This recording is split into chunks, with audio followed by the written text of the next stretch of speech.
15 minute बनाम 15 second वाले राजनीतिक युद्ध के कई चैप्टर अभी खुलने बाकी हैं। 2 दिन पहले बीजेपी सांसद नवनीत राणा ओवैसी और उनके भाई को ललकारती हुई दिखाई दे रही थी, लेकिन असदुद्दीन ओवैसी ने हैदराबाद में ऐसी हुंकार भरी है जिसकी गूंज महाराष्ट्र से लेकर दिल्ली तक सुनाई दे रही है। और इस पूरे विवाद में सबसे बड़े किरदार बनकर उभरे हैं अकबरुद्दीन ओवैसी। छोटे छोटे, अरे छोटे को रोक के रखाओ,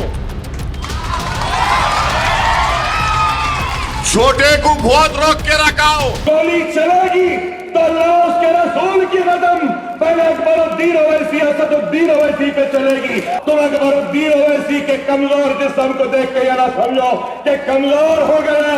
आज भी इतनी ताकत है कि इन हाथों से तुम्हारे गिरेबानों को लौट सकता हूं।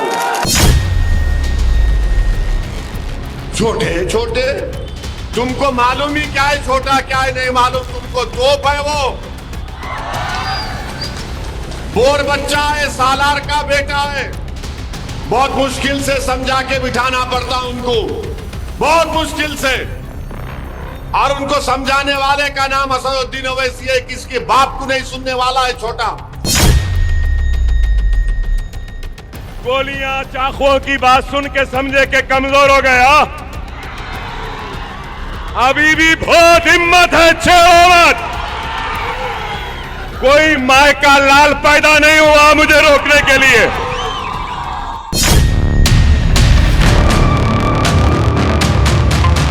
तेज तर्रार, आक्रामक, तल्ख तेवर और तीखे हमले।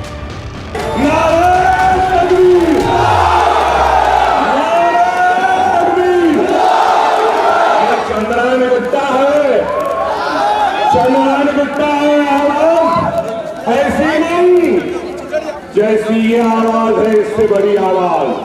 नारे तकबीर, नारे तकबीर। ऐसे कई शब्द हैं जो MIM के मुखिया असदुद्दीन ओवैसी के छोटे भाई अकबरुद्दीन ओवैसी की पहचान और उनके परिचय का छोटा सा हिस्सा भर है। जाओ, जिसको आना है आ जाओ, जो आता है आ जाओ, जिसको आना है आ जाए। मुकाबला आप में और उनमें है, मुकाबला हम में और उनमें है। देखते हैं किसमें कितना दम।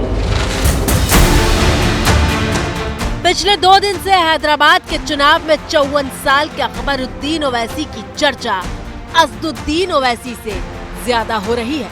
और ऐसी हो रही है कि खुद ओवैसी को सामने आकर बताना पड़ा कि उनके भाई को मत ललकारो, क्योंकि वो बैटिंग करने उतरा तो मुश्किल पैदा हो जाएगी। बोल दूं कल से शुरू करो बैटिंग। अभी खाली उन्होंने टाइमिंग कर रहे, सिंगल ले रहे, 1 2 3 कर रहे। अगर शुरू हो गए T20 का तो फिर तुम्हारा भी T20 फिर कैसा होगा देखो। 15 सेकंड का थे इनको, 15 सेकंड। मुर्गी का बच्चा हूं मैं।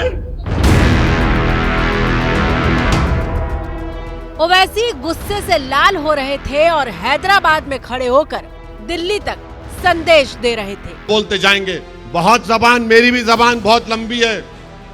पूरे मुल्क में बदनाम इसलिए हूं कि मेरी तकरीर के अल्फाज जो निकलते हैं सबको दिलों पे लगते हैं, चुभते हैं।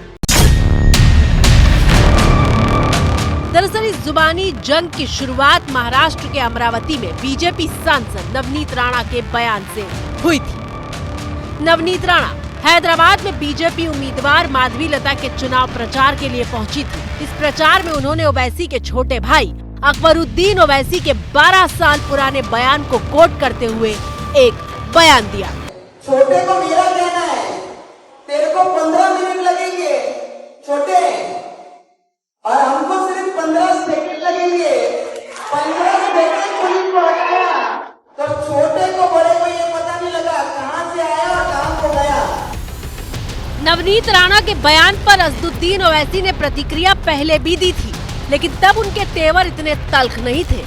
आप 15 घंटे या 1.5 घंटा ले लीजिए, कहां पे आना बोलिए, हम आते हैं, चलिए, कोई बात नहीं। हम भी देखना चाह रहे हैं आप क्या करेंगे।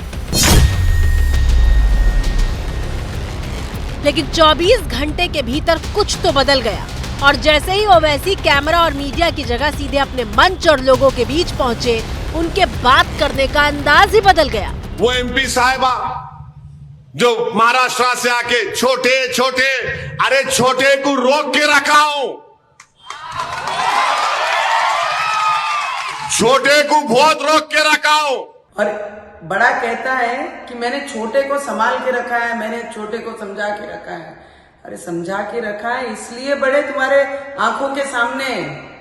छोटे छोटे, तुमको मालूम ही क्या है छोटा क्या है नहीं मालूम तुमको। तोप है वो, बोर बच्चा है, सालार का बेटा है। कि मैंने छोटे को दबा के रखा है और हमारा छोटा तोप है।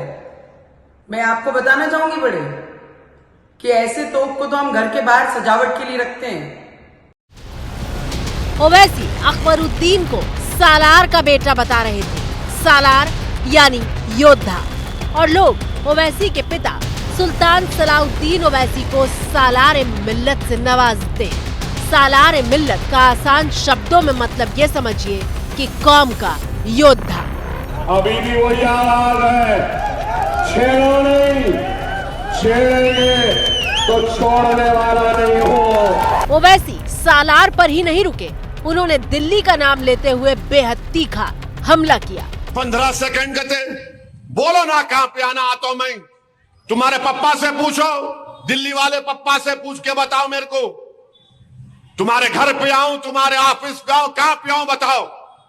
15 सेकंड ये कर देंगे।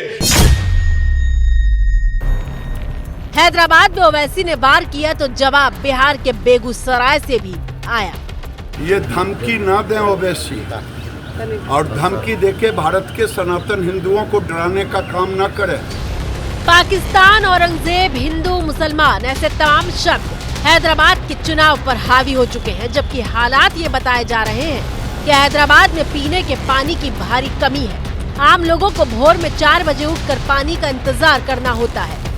मजलिस के सांसद वहां लंबे अरसे से है, लेकिन वहां बेसिक सुविधाएं तक नहीं है। साथियों, हैदराबाद में हर साल बारिश में चारों तरफ पानी भर जाता है, लेकिन बीआरएस हो या कांग्रेस, किसी ने भी आपकी परेशानियों को नहीं समझा।